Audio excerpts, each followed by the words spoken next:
एक तो आप जबरदस्ती मेरे घर से मुझे उठाकर यहाँ ले आए, इतनी देर से बैठा कर रखा है और वही सवाल पूछ रहे हैं जिसका जवाब मुझे पता ही नहीं है। आपको क्या लगता है कि मैं डर जाऊंगी? इस तरह से सवाल पूछने से मैं सारे इल्जाम कबूल कर लूंगी?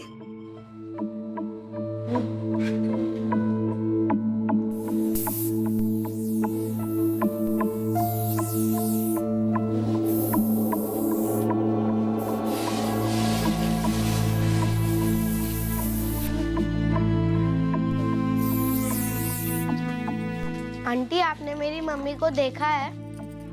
कौन है तेरी मम्मी? मैं नहीं जानती। वो कहाँ गई? बेटा, मैं जब जानती ही नहीं तेरी मम्मी कौन है, फिर कैसे पता चलेगा कि वो कहाँ गई?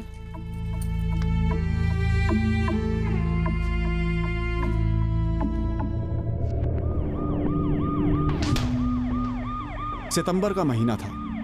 पुणे शहर में हुए एक जुर्म ने सारे शहर में दहशत फैला दी।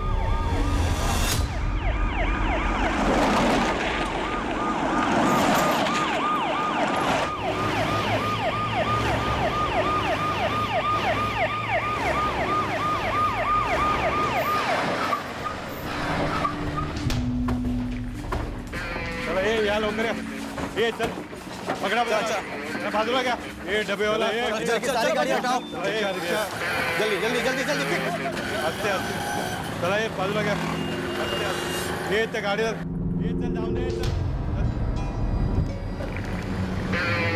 ये पार्टी भाई के आस्ते आस्ते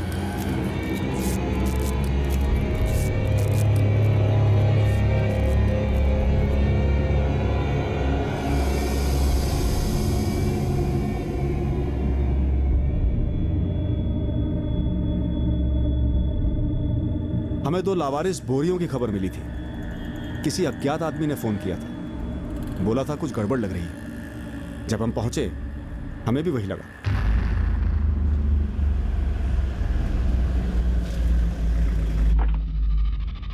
बाहर से बोरियों पर हमें खून के धब्बे नहीं दिखे। हमें चिंता हुई कि कहीं ये कोई बॉम्ब तो नहीं।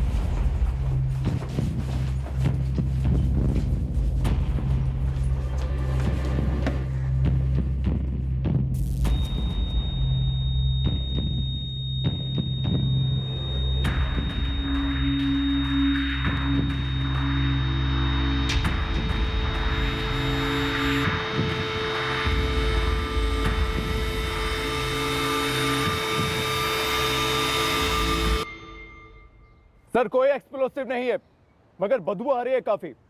लाश हो सकती है।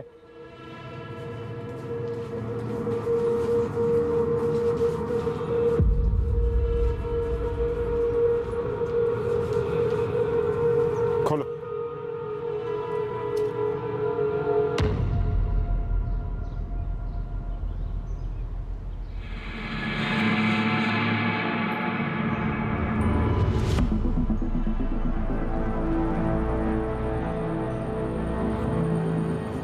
अंदर एक प्लास्टिक बैग है सर।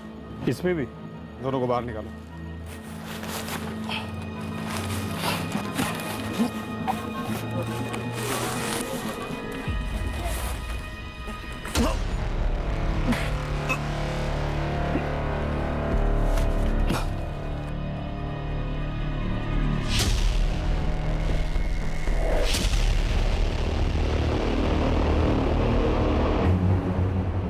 पुलिस का कहना है कि इस वक्त स्पष्ट नहीं है कि कटे हुए हाथ पैर किसी एक ही महिला के हैं या एक से ज्यादा लाशें हो सकती हैं।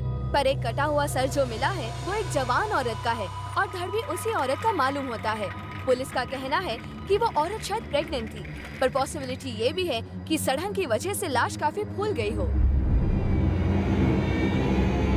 मेरी टीम लगी हुई है बॉडी पार्ट स्टिच करने में। रेडी होने में कम से कम 4-6 घंटे और लगेंगे। आप एक काम कीजिए, कल सुबह तक फोन कीजिए। पर क्या सारे बॉडी पार्ट्स एक ही औरत के हैं? इतना तो बता सकते हैं। देखने में ऐसा लग तो रहा है, पर एग्जैक्ट डिटेल्स मैं आपको कल सुबह ही बता पाऊंगा। आप कल सुबह तक वेट कर लीजिए प्लीज। और वो जो पेट फूला हुआ था वो प्रेग्नेंट थी या सड़ने की वजह से लाश फूली हुई है? नहीं, सडन की वजह से बॉडी फूली है पर पेट नहीं। और वो प्रेग्नेंट लग रही है और वो भी एडवांस स्टेज में। और उसकी पैरों की उंगलियों में वो अंगूठी मिली है, क्या कहते हैं उसे, बिछिया। हाँ हाँ, बिछिया। और कुछ चूड़ियों के टुकड़े मिले हैं उसके स्किन में घुसे हुए। मैं काम करता हूँ, मैं सारी डिटेल्स आपको कल सुबह तक देता हूँ।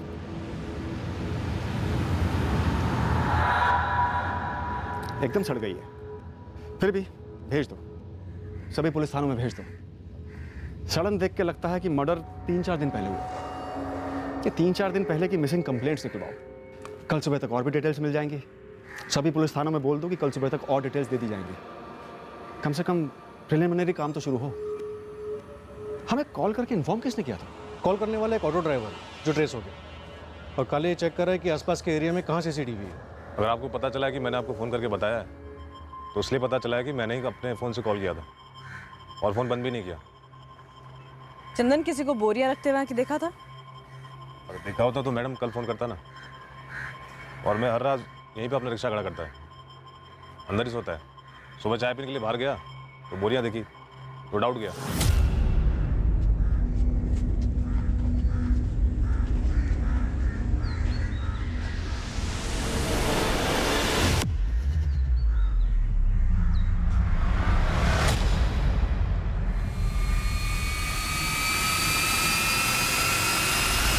बोरे के बाहर तो खून लगा नहीं था, तो फिर कैसा डाउट?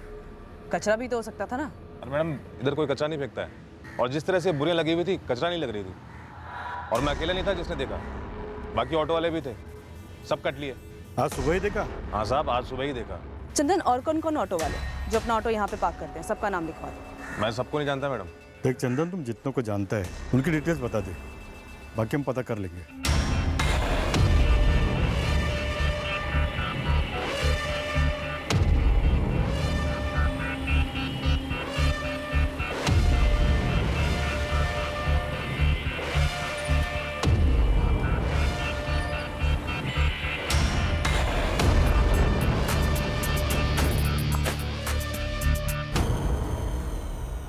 RM सीमेंट के एंगल को अगर कंसिडर करते हैं तो सारे डिस्ट्रीब्यूटर, रिटेलर और सेल्स वाले सबको टटोलना होगा। बोरियों पर कोई बैच नंबर नहीं है गीता, ना ही अंदर सीमेंट के ट्रेसेस हैं। इन बोरियों को काफ़ी टाइम से खाली करके रखा हो। कंस्ट्रक्शन साइट का वर्कर हो सकता है जिसने इन दोनों बोरियों को स्पेशली इसी काम के लिए रखा होगा, या फिर कातिल ने कहीं से खरीदी होगी। खाली बोरियां तो ज़्यादातर रद्दी वाले रखते हैं, या फिर कुछ दुकानें ऐसी होती हैं जो बोरियां बेचती हैं। सर एक काम करते हैं, जहां लाश मिली थी हमें, उस एरिया के आसपास जितने भी कंस्ट्रक्शन साइट हैं और रद्दी वाले हैं, इन दोनों से स्टार्ट करते हैं। बॉडी के 8 पीसेस थे, सारे एक ही औरत के। औरत प्रेग्नेंट थी और 8वां महीना पूरा हुआ था, मेल चाइल्ड था।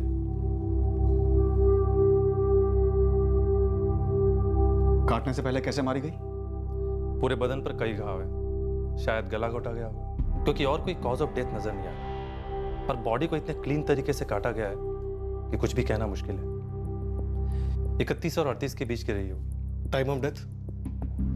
आपको मिलने के कम से कम 48 घंटे पहले मारी गई है। आज 7 सितंबर है, तो आप 4 सितंबर पकड़ लो। 4 को मारी गई, 6 को लाश मिली, यानी 5 को लाश कहीं रखी गई होगी और फिर काट कर ठिकाने लगा दिया। पॉसिबिलिटी है, लेकिन एग्जैक्ट डिटेल्स तो आपको कौन ही बता पाएगा जब आपके हाथ आए। आप पैर के बिछिया के बारे में बात कर रहे थे, और चूड़ियाँ? हाँ, वो निकाली है हमने, और मेरी एक टीम मेंबर ने कहा कि वो नॉर्थ इंडियन स्टाइल है। सर, इसमें जो स्टोन लगा हुआ है ना, ये ज्यादातर हमारे नॉर्थ साइड की औरतें ही पहनती हैं। नॉर्थ साइड किसी खास जगह से? यूपी, बिहार, पंजाब? किसी खास जगह के बारे में तो हमें नहीं पता, लेकिन हाँ, हमारे पश्चिम यूपी की औरतें तो यही पहनती हैं। एक और बात, बॉडी के टुकड़े सिंगल अटेम्प्ट में अलग किए हुए लगते। सिंगल अटेम्प्ट मतलब कुल्हाड़ी जैसी किसी चीज से वार किया हो? नहीं, ये आर पार की कटिंग। जैसे हाथ को अगर आप देखेंगे, इतनी क्लीनली काटा हुआ है, लगता है किसी मशीन का इस्तेमाल किया। मशीन? हर कट को देख के लगता है कि वो इतना स्ट्रेट है, कहीं कोई आड़ा टेढ़ा नहीं। किस तबके की हो सकती है और? इसमें मैं आपकी कोई हेल्प नहीं कर सकता। एक तो लाश इतनी बुरी तरह से गल गई थी, और बॉडी पर जो कपड़े थे ये इतनी बुरी तरह से खून में लिपटे हैं कि इनके सलवार सूट का ओरिजिनल कलर भी समझ में नहीं आया। ये किस टेलर का है, किस ब्रांड का है, कुछ समझ में नहीं। हालांकि कंचन का कहना है कि इसके प्रिंट को देख के लगता है कि ये उत्तर भारतीय है।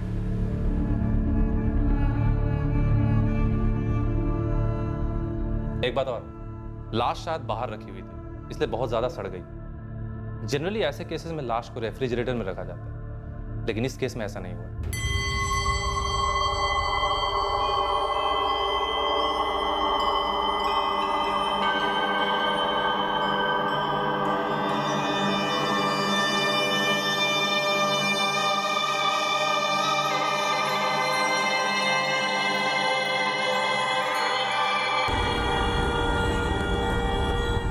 ये हड्डी के आर पार काटने वाला इलेक्ट्रिक सॉ मशीन हो सकता है, वो लकड़ा काटने वाला टिम्बर मार्ट्स में जो यूज होता है,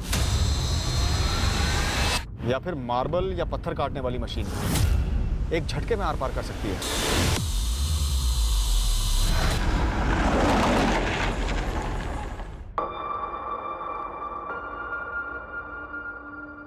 औरत शायद नॉर्थ इंडियन थी, वहां से यहां पुणे आई होगी। बच्चे के बाप के साथ कोई इशू हुआ होगा, मतलब हो सकता है बाप को बच्चा ना चाहिए हो, मार डाला और लाश काट कर ठिकाने लगा दी।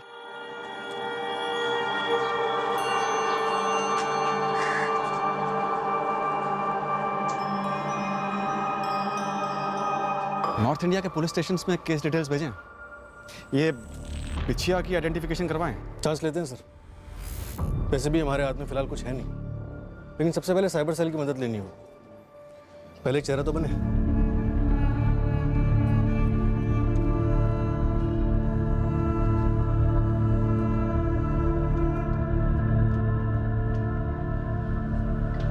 अगर पॉसिबल हो तो फेस के बाद पूरी बॉडी का स्केच बना, उन्हीं कपड़ों में। आइडेंटिफिकेशन में हेल्प होगी। Okay sir. हाँ गीता। संजय को एक सीसीटीवी फुटेज मिला है जिसमें एक बाइक दिखी है, उस पर 2 लोग हैं और सेम बोरियां हैं। ग्रेट।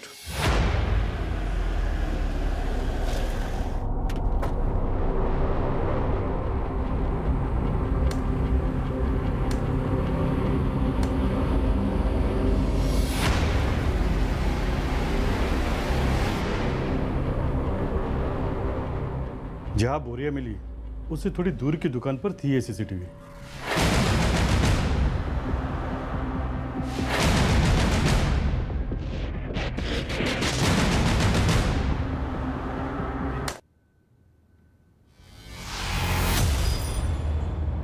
सिर्फ इसी दुकान पर सीसीटीवी था, इसके आगे की किसी दुकान पर नहीं था? यस सर, और किसी भी दुकान पर सीसीटीवी नहीं था। लेकिन यही लोग इन्वॉल्व, बोरियां सेम, RM सीमेंट्स। बाइक की नंबर प्लेट दिख नहीं रही है और पीछे जो भी बैठा है उसने बहुत स्मार्टली अपना चेहरा कवर कर रखा है, और चलाने वाले का हेलमेट तो खैर पूरा ही ब्लैक है, चेहरा बिल्कुल नहीं दिख रहा। सर हेलमेट पे एक येलो पट्टी और बाइक के पेट्रोल टैंक का कलर बाइक के कलर से बिल्कुल अलग। पीछे जो बैठा है ये कोई आदमी है या फिर कोई औरत है जो जीन्स टी शर्ट पहन के बैठी है, ताकि हम गुमराह हो सके? सर फिजिक वाइज तो ये औरत ही लग रही है जिसने कंधे पे बैकपैक ले रखा है। किराए का जोड़ा हो सकता है, बस इसी काम के लिए।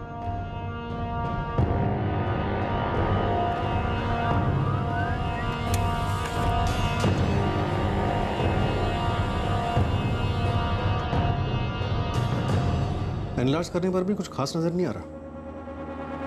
फिर भी हिला देते हैं, शायद कोई पहचान जाए। बाइक, हेलमेट, कुछ भी।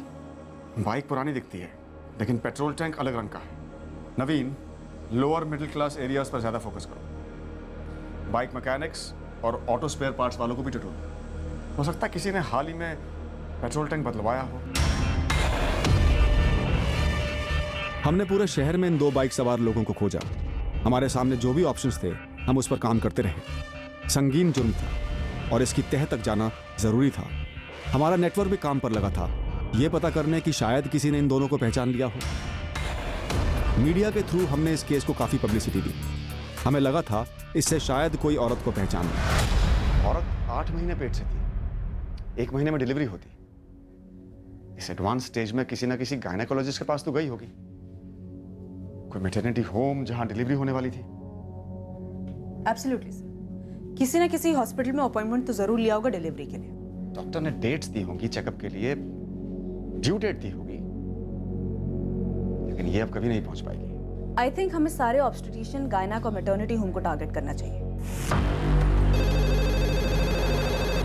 Hello, Somlal maternity hospital. Hello, Vibho nursing home. Hello, Ragini maternity hospital.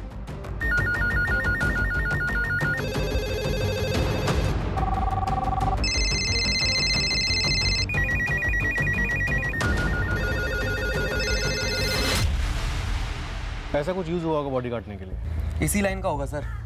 ये कारीगर लोग लेते हैं ना अपना मशीन किराए पर, और कुछ लोग का अपना भी होता है सर। तो फिर किराए पर देने वाले और कारीगर दोनों को टटोरो। सर ऐसे काम ज़्यादातर रात को होते हैं। पर मशीन आवाज़ करती है काफ़ी, आसपास के लोगों ने सुना भी हो। मोहल्लों में भी पूछो, किसी ने किसी घर से कोई आवाज़ सुनी हो या फिर किसी ने हाथ बटाया हो? फैल जाओ, सबसे पूछो। 8 महीने की गर्भवती महिला की निर्मम हत्या से पूरे शहर में हड़कंप मच गया है। अब तक इस औरत की पहचान नहीं हो पाई है। पुलिस इस केस की इन्वेस्टिगेशन में जोरों से जुटी हुई है, लेकिन ना ही ये औरत कौन है और ना ही सीसीटीवी में दिख रहे संदिग्ध कौन है पता लग पाया है। आज एक प्रेस कॉन्फ्रेंस में पुलिस ने कई महत्वपूर्ण जानकारी देते हुए आम जनता से भी अपील की है मदद के लिए। तो हमारा आपसे आग्रह है कि अपने अपने पब्लिकेशंस में प्लीज़ इसे छापिए और लोगों से रिक्वेस्ट कीजिए कि अगर किसी को भी 8 महीने प्रेग्नेंट औरत के बारे में पता हो जो 4 सितंबर से गायब है, वो प्लीज़ सामने आए और तुरंत हमें इन्फॉर्म करें। ये जो मशीन आप देख रहे हैं तस्वीर में, ये सिर्फ एक नमूना है, जस्ट एन एग्जाम्पल। हमारा अनुमान है कि ऐसी ही किसी मशीन का इस्तेमाल किया गया है इस जुर्म को करने के लिए। हमारा ये भी अनुमान है कि मुजरिम कोई ऐसा शख्स हो सकता है जो पेशे से इस तरह के औजार का इस्तेमाल करता हो। तो हमारी रिक्वेस्ट है कि किसी को किसी पर कोई भी शक है, वो प्लीज़ आगे आए और हमें इन्फॉर्म करें। टिप देने वाले की आइडेंटिटी को गुप्त रखा जाएगा और सही टिप देने वाले को इनाम भी दिया जाएगा।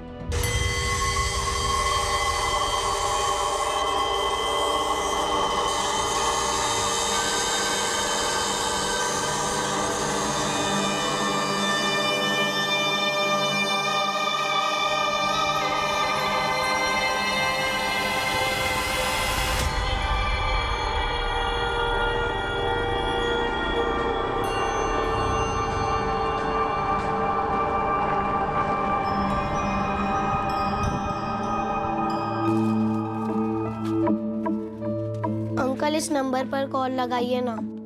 कॉल लगा तो 2 रुपया लगेगा।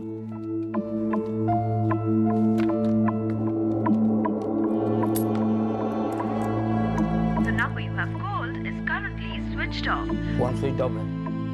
वापस लगाइए ना। बेटा फोन बंद रखा गया है, तुम एक काम करो, बाद में आ जाना। जब सामने वाला फोन चालू करेगा तो तुम्हारी बात हो जाएगी। मैडम, एक आबिदा शेख हैं जिनका अपॉइंटमेंट 9 सितंबर को था, लेकिन वो 9 सितंबर को आए ही नहीं। नंबर है इस आबिदा शेख का? जी है, एड्रेस भी है। लिखो।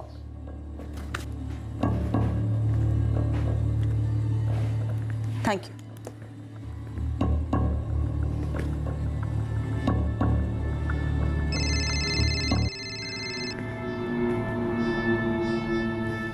ASI Geeta? Madam, doctor Shanti Acharya clinic से बोल रही हूँ। हाँ बोलो। मैडम, आपने मांगा था ना अपॉइंटमेंट, किसका छूट गया है? हाँ हाँ, कौन थी? 11 तारीख का एक अपॉइंटमेंट था, मंजू चंद्रा का। आज 4 तारीख हो गई है, आई नहीं अब तक। नाम और एड्रेस बोलो फटाफट। The number you have called is currently switched off. Please try again later.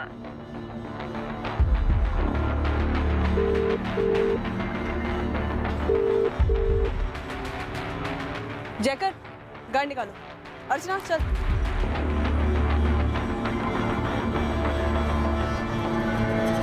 साहब कुछ मिला है। क्या मिला है गुरु? एक रद्दी की दुकान मिली है सर। आरएम सीमेंट की बोरियां यहीं से खरीदी गई थी। दुकान का एड्रेस मैसेज कर दो गुरु, मैं वहाँ पहुँच रहा हूँ।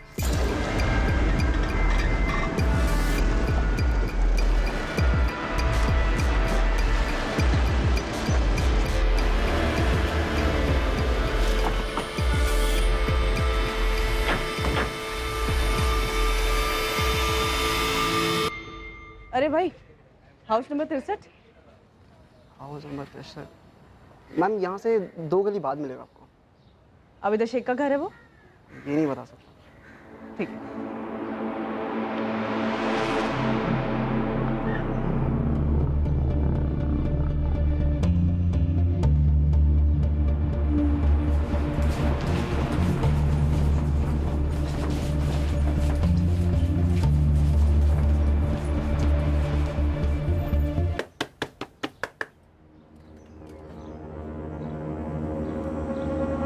जी, आबिदा शेख का घर यही है?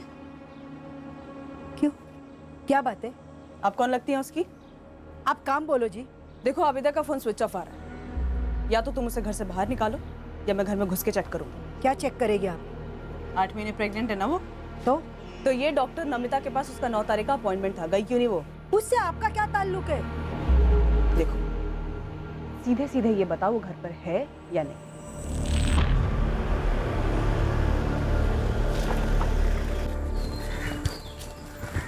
सरफराज नाम है सर।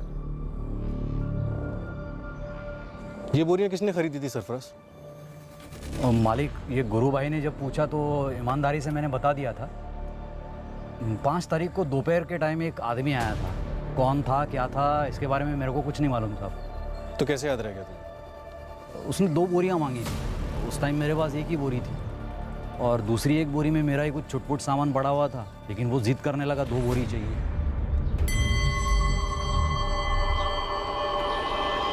भाई सुनो, गोनी मिलेगी? गोनी चाहिए?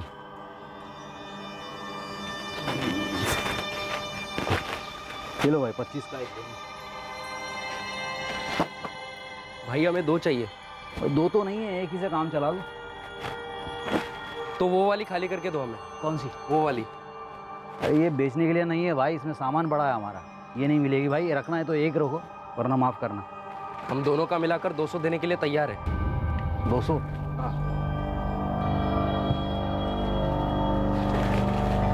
भाई जल्दी खाली करना दूसरी वाली। पता नहीं उसको ऐसी क्या जल्दी थी। 200 रुपये 2 बोरी के आज तक मुझे किसी ने नहीं दी। पहले कभी देखा है उसे यहाँ पे? इसी मोहल्ले का? नाना साहब, उसको तो पहली बार ही देखा और इस मोहल्ले का तो गारंटी से नहीं था। ये देख, ये तो पहले भी देख चुका हूँ साहब। ये अखबार में भी छपी थी और गुरु भाई ने भी एक बार दिखाया। वैसे देखा जाए तो ये हो सकता है, लेकिन मैं पक्का नहीं बोल सकता साहब। साले 50 का माल रोज रोज कोई 200 में बेचता है क्या? शक्ल कैसे भूल सकता है तू? स्केच बनवा दे चल। अरे गुरु भाई, क्या अभी हर रोज़ इतने सारे बंदे दुकान में आते, कैसे याद रहेगा? और वैसे भी ये कोई खास बंदा तो था नहीं। मेरे को खाली सौदा याद है, उसका बंदे का थोपड़ा याद नहीं है साहब। मैं पूरे मोहल्ले में फील्डिंग लगा देता हूँ सर।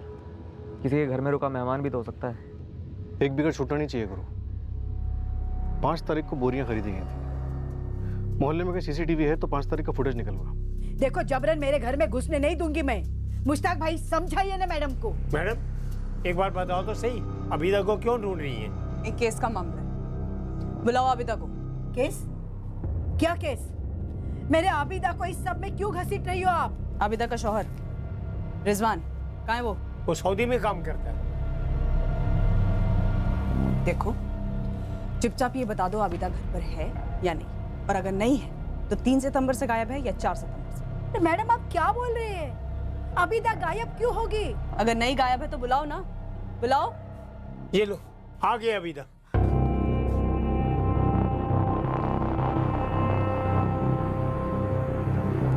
लो, कर लो तसल्ली। अम्मी, अम्मी क्या हो रहा है ये? आबिदा शेख तुम हो? जी मैडम। 9 सितंबर को डॉक्टर नमिता रेड्डी के साथ तुम्हारा अपॉइंटमेंट था, गई क्यों नहीं तुम? वो मैंने डॉक्टर बदल लिया। डॉक्टर बदल लिया? हाँ, मतलब बदल नहीं सकते क्या? नहीं नहीं, ठीक है। अम्मी क्या हो रहा है ये? क्यों आई है पुलिस घर पे? अम्मी गाड़ी निकालो, रामनगर की तरफ ले लो। नेक्स्ट ये मंजू का पता करो।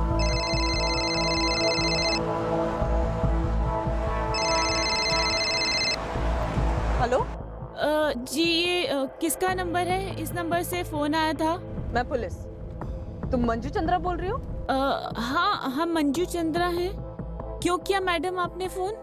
तुम्हारा डॉक्टर शांति आचार्य के साथ अपॉइंटमेंट था, गई क्यों नहीं तुम मिलने? हाँ, वो हम गए नहीं क्योंकि हमारी ननद दूसरे डॉक्टर को दिखाने के लिए बोली। ठीक है, गाड़ी थाने ले। सर, गुरु अपने लड़कों के साथ खोजबीन कर रहा है, लेकिन अभी तक कुछ भी हाथ नहीं लगा। मिसिंग कंप्लेंट भी कोई मैच नहीं हुई। नहीं सर, 3 मिसिंग कंप्लेंट दर्ज हुई थी 3 सितंबर को, लेकिन उनमें से कोई प्रेग्नेंट नहीं थी। वो तो हो सकता है जानबूझकर ना लिखवाया। सर, तीनों केस की बैकग्राउंड चेकिंग की, सच में कोई प्रेग्नेंट नहीं थी और ना ही कोई गड़बड़ मालूम हुई। यूपी साइड से कोई खबर? कुछ भी ठोस नहीं सर। वहाँ की पुलिस को जो कुछ भी डिटेल्स मिल रही हैं वो मैं फॉरवर्ड कर रहा हूँ। एक बार सारे एंगल्स फिर से देखते हैं, हो सकता है कुछ हाथ लग जाए जो पहले छूट गया हो। फिर से स्टडी करते हैं। लावारिस डेड बॉडी और उससे जुड़े सुरागों को हम बारीकी से दोबारा छांटने लगे थे, जब अचानक से एक ऐसी लीड मिली जो हमारी तहकीकात के दायरे के बाहर से आई। हमें पहला ऐसा सुराग मिला जो हमें हमारे संदिग्ध तक ले जाने वाला था।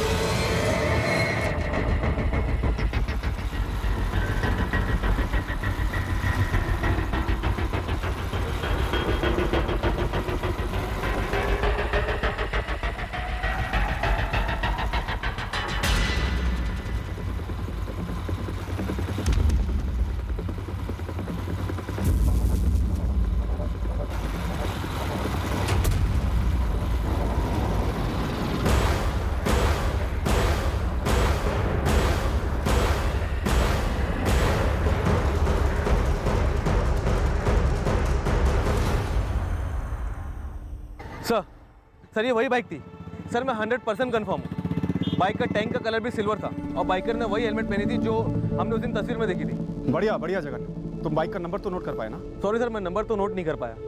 हाँ, लेकिन गोविंद राय सर्कल के सीसीटीवी में बाइक कैप्चर हुई है। वो बढ़िया, तो तुरंत उसका फुटेज भेज दो। जी सर, मैंने अपने सीनियर से बात की है, उन्होंने फुटेज निकलवा लिया है। आधे घंटे में आप तक पहुँच जाएगी।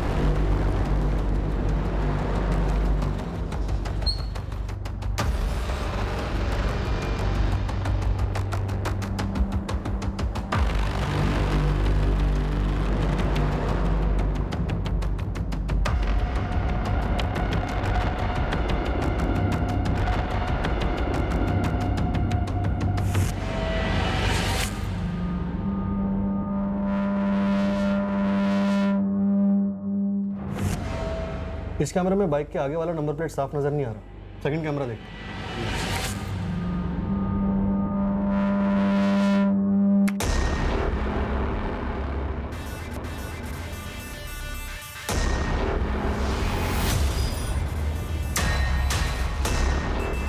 हमें हमारा सस्पेक्ट मिल गया नवीन, उठा लाओ इसे।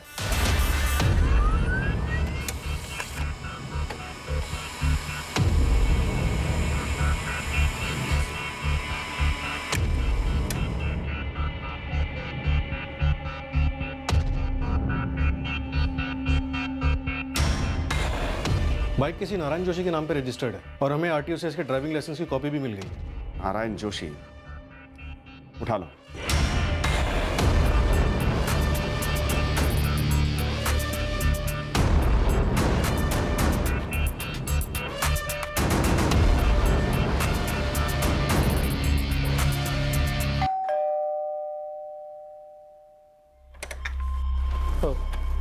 जी, ये औरत कौन है? सर ये तो अखबार में थी, वो कटी हुई लाश। लेकिन मैं इसे नहीं पहचानता सर। ये बाइक पहचानते हो?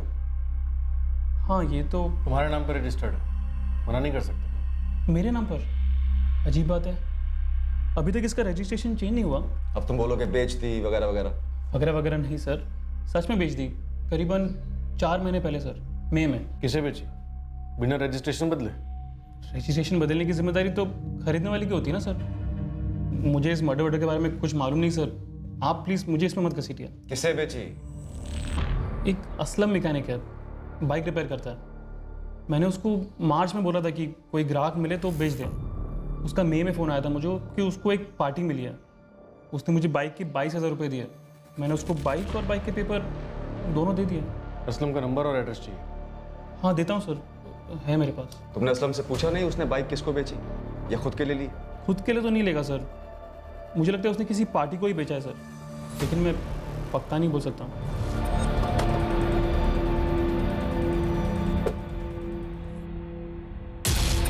असलम हाशमी कौन है? सलाम साहब, मैं ही हूँ। बताइए ना, कुछ बाइक वाइक दिखाऊँ आपको? फिलहाल तो ये बाइक दिखा, नारायण जोशी की बाइक। ये तो नारायण जी की बाइक है साहब, मैंने ही बेची थी करीब मई के महीने में। पिछले 8 दिनों से ये फोटो लगातार अखबार में छप रहा है। न तू सामने आ, ना ही नारायण जोशी। अरे नहीं साहब, आपने नारायण जी का नाम लिया ना, इसलिए फटक से याद आ गया। और साहब अखबार पढ़ता नहीं हूँ मैं। पढ़ता हूँ सर, तस्वीर देखी भी थी, लेकिन मेरा ध्यान ही नहीं गया कि ये मेरी पुरानी वाली बाइक है जो असलम ने बेच डाली थी। बाइक किसको बेची थी? साहब उस बंदे का नाम तो याद नहीं आ रहा है। जिस बंदे को तूने बाइक बेची उसका नाम याद नहीं आ रहा तुझे? सच में याद नहीं आ रहा है साहब। और साहब नारायण जी की बाइक ऊपर से टिप टॉप और अंदर से बिल्कुल खटारी थी। वो मुझे कब से कहते रहते थे कि बिकवा दे बिकवा दे। तब तक वो बंदा आया और उसको उस बजट में वो बाइक फिट हो गई, तो मैंने उसको बेच दी। साहब ज़्यादा फ़ायदा नहीं हुआ, बहुत छोटा सौदा था।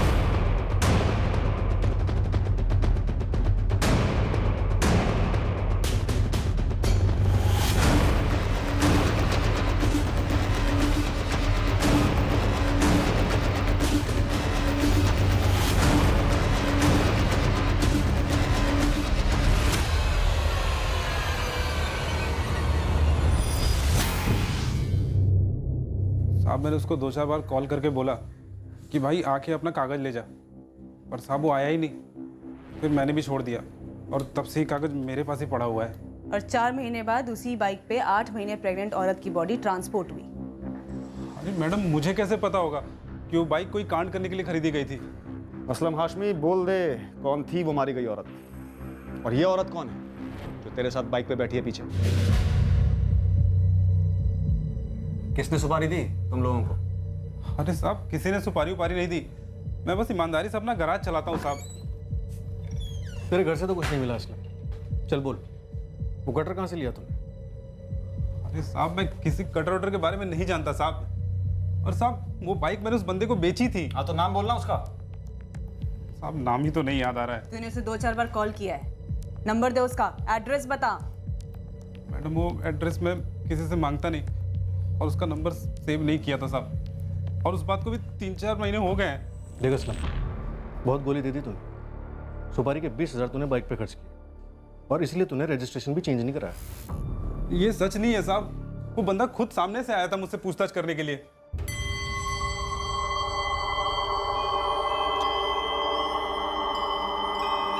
हाँ भाई सुन, तेरी नज़र में कोई सेकेंड हैंड अच्छी सी बाइक है, खरीदनी है? अभी फिलहाल तो नहीं है। एक काम करो, अपना नंबर दे दो, मुझे कुछ होता है तो बोलता हूँ। एक काम कर, तू अपना नंबर दे दे, मैं मिस कॉल मारता हूँ। हाँ ले लो। तू उसे नहीं जानता, वो तुझे नहीं जानता, फिर तेरा ही गैराज मिला तो उसे बाइक लेने के लिए? अरे साहब मैं मैकेनिक हूँ और सिर्फ बाइक का। और साहब इससे पहले मैंने कितने सेकेंड हैंड बाइक बेचे हैं। अब किसी ने बताया होगा मेरे बारे में। असलम तुझे उसका नाम नहीं आता, बात कुछ जम नहीं रही है। उसने तुझे अपना नंबर दिया लेकिन तूने सेव नहीं किया, तो तूने उससे कांटेक्ट कैसे किया नारायण की बाइक को बताने के लिए? तो टाइम वेस्ट कर रहा है असलम। बता दे कौन है ये और कौन कौन शामिल है इस मर्डर में? अरे साहब मैं अम्मी अबू की कसम खा के कह रहा हूँ साहब, मुझे सच में कुछ नहीं पता है। उस बंदे को मैंने 25,000 में बाइक बेची और सिर्फ 3,000 उसमें से लिए। साहब आप मोबी नगर में जाके किसी से ही पूछ सकते हो मेरे बारे में, कोई मेरे बारे में गलत नहीं बोलेगा साहब। साहब बेवजह मुझे इस मामले में मत घसीटो। हम नहीं घसीट रहे, ये बाइक तुझ तक पहुंची है। इस केस में बहुत गर्मी है असलम, और तू बता नहीं रहा है कि तूने बाइक किसको बेची। सर तो सारा से किसी पर ही आया ना, ऐसे कोई बाइक बेची नहीं, ऐसे कोई पेपर चेंज नहीं हुए, ऐसा कोई कस्टमर था ही नहीं। अरे था साहब, बिल्कुल था साहब। मुझे यही सब लफड़े वाले काम करने होते तभी कहाँ से कहाँ पहुँच गया होता साहब। साहब मेरे हाथ देखो साहब, ईमानदारी वाले हाथ है साहब। नारायण जोशी की बैकग्राउंड चेकिंग हुई। हमें भरोसा हो गया था कि उसने वाकई में बाइक असलम को बेची थी। उसका इस मर्डर केस से कनेक्शन होना लगभग ना के बराबर था। मैकेनिक असलम हाशमी की बैकग्राउंड चेकिंग से भी कुछ शक करने जैसा नहीं मिला। उसके भी इस केस से ताल्लुक होने के आसार नहीं दिखे जिसमें एक प्रेग्नेंट औरत का मर्डर हुआ था। असलम हाशमी नाम है, नंबर है 444987646। इस नंबर पर मई मंथ में हमारे सस्पेक्ट के कॉल आए भी हैं और गए भी हैं, तो इस नंबर की टॉप प्रायोरिटी पे कॉल रिकॉर्ड निकालिए प्लीज। हमें उम्मीद थी कि अगर असलम सच बोल रहा था तो उसके कॉल रिकॉर्ड्स में उस खरीदार का नंबर दिखेगा जिसको असलम ने नारायण की बाइक बेची थी, जिसका कटी हुई डेड बॉडी डंप करने में इस्तेमाल हुआ था। काफ़ी कोशिशों के बाद भी असलम सस्पेक्ट का हुलिया याद नहीं कर पाया, ना ही उसके बारे में कोई और जानकारी दे पाया। हम इस केस में कुछ आगे बढ़े तो थे, पर ऐसा लग रहा था कि हम कहीं जाकर अटक गए हैं। कुछ भी याद दिया साहब।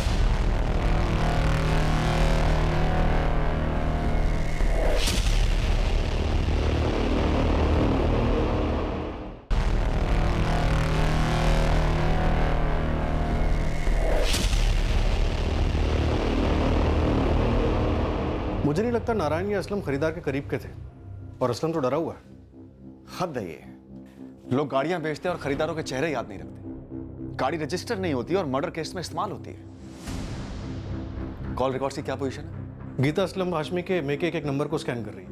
मर्डर प्लान है नवीन, इसमें कोई शक नहीं है। गाड़ी खरीदी गई लेकिन रजिस्ट्रेशन नहीं करवाया गया, तो जो सिम कार्ड इस्तेमाल हुआ है वो असली थोड़ी होगा। हो सकता है फर्जी हो, या शायद ना भी हो। लेकिन एक बात, जो ट्रैफिक वालों की सीसीटीवी में हमारा संदिग्ध दिख रहा है, मुझे लगता है कहीं ना कहीं किसी ना किसी वजह से उसका चालान जरूर कटा होगा। चांस लेते हैं, फोन रिकॉर्ड्स तो स्कैन हो ही रहे हैं। पिछले 4 महीने के ई चालान और स्पॉट चालान सबकी रसीदें चेक करते हैं, हो सकता है कुछ मिल जाए। लेकिन बाइक का रजिस्ट्रेशन तो नारायण के नाम पर, घूम फिर के वहीं पहुंच जाएंगे। रजिस्ट्रेशन पेपर हेलमेट वाले के पास पहुंचे ही नहीं थे, वो असलम के पास ही थे। और जब ट्रैफिक वाले ने चालान काटा होगा तो इस हेलमेट वाले ने अपना असली लाइसेंस दिया होगा। अब इस छोटे से काम के लिए वो अपना जारी लाइसेंस तो बनवाएगा नहीं। पॉइंट है नवीन, चांस लेते हैं। एक तरफ हम असलम के मई के महीने के कॉल रिकॉर्ड्स को बड़ी बारीकी से चेक कर रहे थे ताकि हम इस बाइक के खरीदार तक पहुंच सकें। दूसरी तरफ हमने ट्रैफिक डिपार्टमेंट की मदद ली, यह जानने के लिए कि इस जुर्म में इस्तेमाल की गई बाइक से कभी कोई ट्रैफिक रूल तो नहीं टूटा था, चालान तो नहीं कटा था, या फिर मई से सितंबर के बीच कभी सस्पेक्ट का लाइसेंस चेक किया गया हो। काम आसान नहीं था, पर हमें भरोसा था कि हम संदिग्ध तक पहुंच ही जाएंगे। बस इस बात का अंदाजा नहीं था कि इसमें कितना समय लगने वाला है।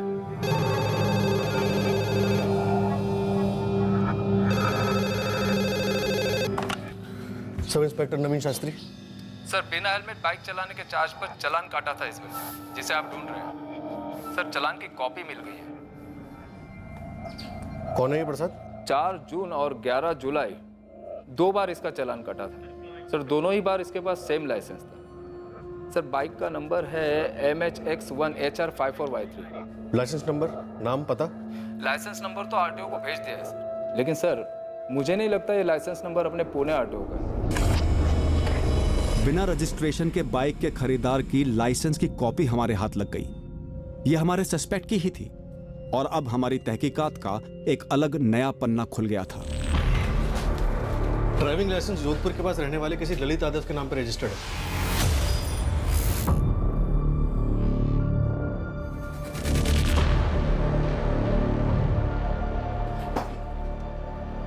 ललित यादव। अब हमारे पास एक नाम है नवीन, और सस्पेक्ट का चेहरा भी, और जोधपुर के पास का एक एड्रेस भी।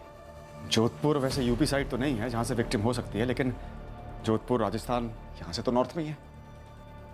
नवीन, जोधपुर जाओ और उठा लाओ इसे। अगले दिन हमारी टीम जोधपुर के लिए निकली। जोधपुर में हम हमारे संदिग्ध ललित यादव को पकड़कर उसी से मारी गई औरत की पहचान कराना चाहते थे। तुमको क्या लगा हमको कुछ पता नहीं चलेगा? क्यों? अब दरअसल हम तुम्हें बताने ही वाले थे कि जो भी कुछ हुआ वो जो कुछ भी हुआ जुर्म है, तुम जानते हो, जुर्म है।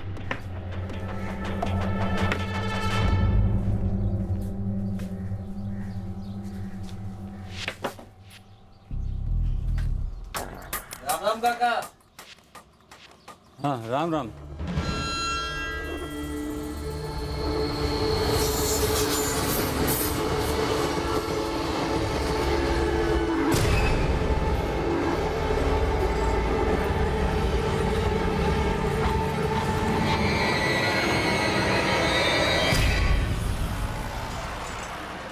एक प्रेग्नेंट औरत का कत्ल करके उसे रास्ते से हटाया गया था।